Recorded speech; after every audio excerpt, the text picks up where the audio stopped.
One of the biggest struggles for entrepreneurs trying to achieve success is time. There's not enough of it. You're stuck in the weeds doing too much. You definitely don't have time to be chasing down office supplies or tech gear from 5 different stores. That's why there's Walmart Business. With one free account at business.walmart.com, you get access to a huge selection of business essentials, from cleaning supplies and office tech to workwear and even fresh food, all at Walmart's everyday low prices. You can set up multi-user accounts for your team, automate your orders with subscriptions, and even track spending with built-in tools. Your stuff can be delivered, or you could pick it up at your local Walmart. Want to make things even easier? Well, with Walmart Business Plus, you get free shipping with no minimum, rewards on large orders, and powerful spend analytics to help you make smarter decisions. Walmart Business is built for entrepreneurs, saving you time, money, and hassle so you can get back to what matters, growing your business. Sign up today at business.walmart.com. Terms apply. This message comes from Square. You probably know Square from your favorite local spots, but you might not know there's a lot more to Square than meets the eye. What started as a little white card reader is now being used to rapidly scale, build loyal followings, cover cash flow gaps, and expand to new locations. Wherever your business is growing, Square meets you there. Go to square.com/go/review to learn more.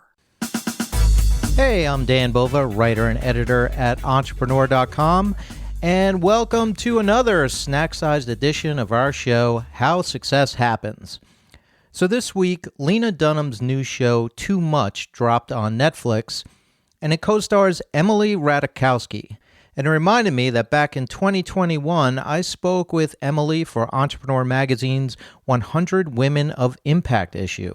As you probably know, Emily became a global superstar through her modeling career, which segued into acting, and at the time that I spoke with her, she had just co-founded and launched her own clothing brand, Inamorta.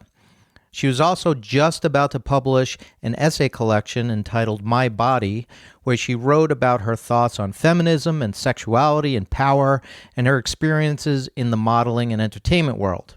So we talked about a bunch of things, and I had asked Emily if all of these things were planned. Did she have a list of goals that she was strategically tackling one by one, or was she taking advantage of opportunities as they presented themselves? So here's what she had to say about having a 10-year plan or a lack thereof. You know, when I was 25, I would always get that question, where do you see yourself in 10 years? And I was like, always had an issue with it. I didn't do well with that question in interviews because I really didn't know what I wanted to do in 10 years. But, you know, I would say in the last couple of years, things sort of became clear to me, like what I actually wanted and figuring out how to get there. But as far as starting my business goes, that sort of happened organically just from having the experience of doing a lot of partnerships with other brands and licensing deals, and then realizing, wait, I could do this myself. And I think I would actually really enjoy it. And then as far as the writing goes, you know, I'm not surprised that it's happening because it was always something that I loved, something that I had kind of dreamed of doing. But when you say, oh, I'm going to write a book, like seems like everybody says that. Yeah, right. And, you know, there's a lot of details in there that I want to ask you about, but I think it's okay for people to not know what's coming in 5 years. I think sometimes we feel like there should be this expectation that I've got this whole roadmap planned out and I'm going to do this, I'm going to do that. And I think it's kind of awesome that you were able to recognize, I don't know what's coming next, but we'll see. You meet a lot of people who are trained in business or have family in business, and they're really used to having that sort of 2-year, 5-year, 10-year plan. But that was never me, partly because I've always been interested in a lot of things. And I never really expected to become a famous model or have an acting career. Like there were a lot of things that I was kind of trying my hand at and working really hard at, but weren't entirely sure that it was going to be my life path. So I think that there were a lot of moments of trying things out, seeing where I landed, adjusting, and then deciding again, like, okay, what do I want from this point? And obviously, I think when you're in your 20s, you're just kind of figuring that stuff out in general. So a lot of this stuff has certainly worked out for her. And I asked Emily if she could share with us a feel-good pep talk. You know, get out there, make your dreams happen, all that kind of stuff. And she gave me quite an awesome and brutally honest answer. God, no. I don't know. I don't want to bullshit anyone. It's really, really hard and not always like rewarding in the way that you expect it to be. I think that there's so many people telling you about, you know, just keep going and like, then you're going to get the gold or whatever. But I think it's just a really long road and it's a really hard process, and just make sure that you are really being true to yourself and not, you know, listening to other people, but also like knowing again what you want and making sure that every single thing that you do is congruent with that.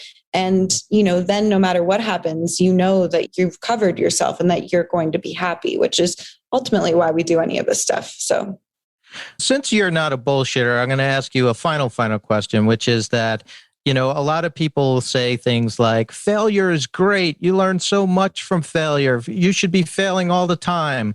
How do you feel about failure? I hate it. Thank you. I hate failure. Who wants to be a failure? That being said, of course you learn from your failures. And I don't think that I would be in the position I am had I not gone through those failures. But again, like there's no, I think anybody who tells you that, you know, enjoy them, it's all like, it's a roller coaster, you have your ups and downs. That's really easy to say when, you know, you're on the up, whatever. Yeah. Not easy to say when you're in it. So I think it's okay to say failure sucks. And I mean, I'm probably too scared of it. I don't know, but it is true that you learn from it. So there it is. Emily Ratajkowski. Failure sucks, but do not be afraid of it. Check out her new show, Too Much, on Netflix now. And speaking of shows, please subscribe to this one and get our full show every week, plus these little snacks. And hey, throw us a rating and comment. Come on, you can do it. Also, please check out the music of Nika RPM, who do the theme song to this show, which you can find on Bandcamp. Okay, see you next time.